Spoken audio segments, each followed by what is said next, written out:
The hardest part of quitting smoking wasn't the nicotine. It was the empty space. Cigarettes, they were stress relief, a break, a reward, a routine. And when that disappears, something else takes its place.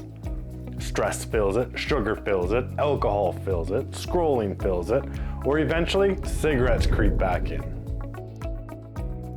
The money I never questioned. Let me put this into perspective. I was spending somewhere between $500 and $700 a month on cigarettes. Yeah, I know, it kind of makes me feel queasy. Just think about it. That's not counting the gas station trips. You know, the lighters, the random convenience items. I never questioned it. It was just the way it was. But the second I'd think about spending money on healthier food, supplements, better products, a gym membership, even a decent pair of walking shoes, suddenly I was like, whoa, that sounds pretty expensive. I could spend hundreds every month slowly wrecking my body without even blinking. But spending money trying to repair it, whoa, that's out of this world. That's like almost felt irresponsible. And I know I'm not the only one here, right? Let me know in the comments. Nobody prepared me for how quiet life felt after quitting. You spend years reaching for cigarettes during those moments of boredom, driving, after meals, first thing in the morning, or late at night, maybe even a session late at night. And then suddenly, all those moments are just empty. That's the dangerous part.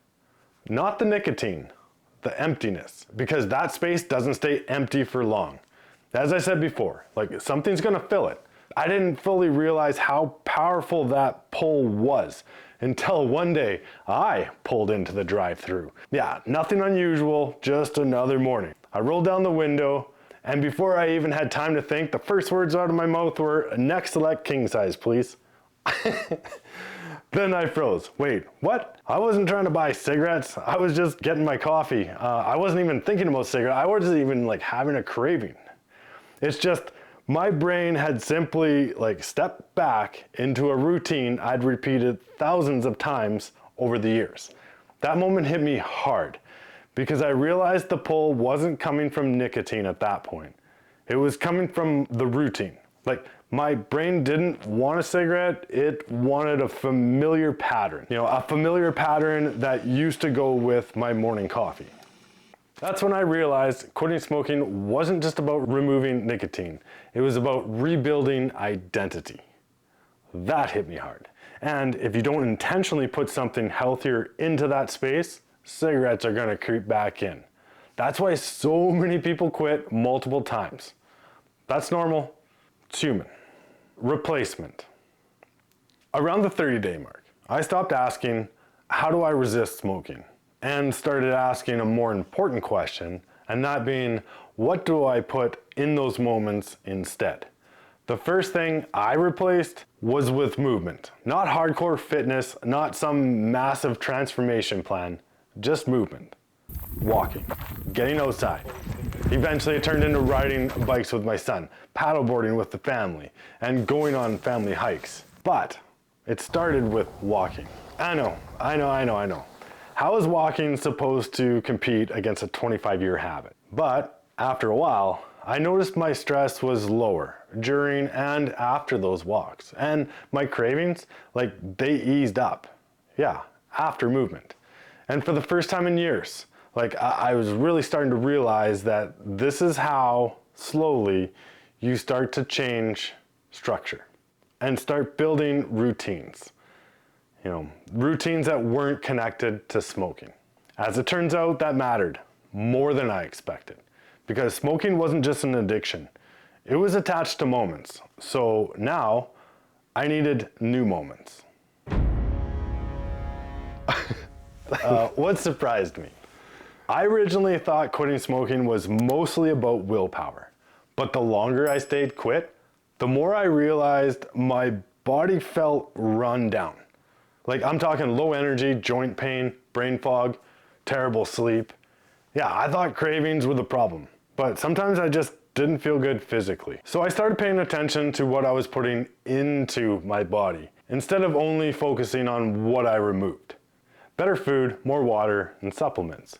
I started taking a specific set of vitamins and recovery supplements every morning.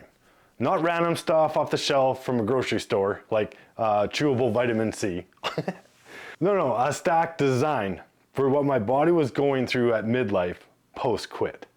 Inflammation support, energy, sleep recovery, and overall health. That combo made a difference between white knuckling my day-to-day and actually feeling like I'm rebuilding something. I didn't solve everything overnight, but it started creating momentum. And momentum matters, because if you're watching this and you've quit smoking but still feel stuck, this is the stage where cigarettes can creep back in.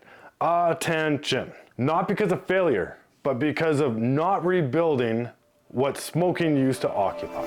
If you're curious about what I've been using during this rebuild phase, the supplements, the wellness products, and some of the healthier swaps Andrew and I have made around the house, we'd be happy to share what's been working for us. It's the first link in the description. Fill out the form, and Andrew and I will personally reach out and connect with you. The identity shift. This next part was probably harder than quitting itself. I didn't realize how much smoking was tied to my identity. It was part of everything I did and ultimately persuaded how I experienced life. Replacing cigarettes wasn't about removing one habit. It was about rebuilding routines, environments, and eventually identity. That's when Andrew and I started changing more than just my smoking. I'm talking about the products in our house, the ones that we were using daily, what our mornings look like. And somewhere in there, this stopped feeling like trying not to smoke. And it actually started feeling like building a better life. The part I didn't expect. Even after quitting smoking, there was still days where I didn't feel like a healthy human yet. Because you think quitting is the finish line, right? But in actual fact, it's the beginning of the rebuild. And rebuilding, it's much slower, quieter, less dramatic, but way more meaningful. I started looking at that cigarette money differently.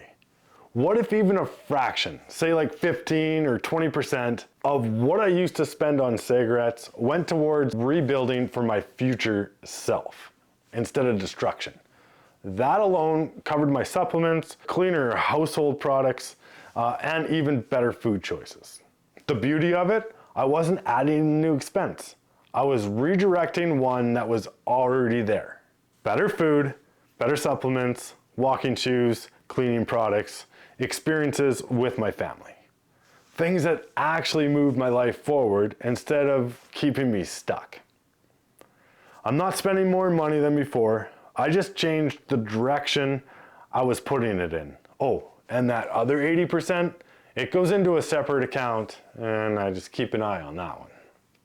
The biggest return, it hasn't been money saved or even physical. It's knowing that it's not too late to change bigger things too.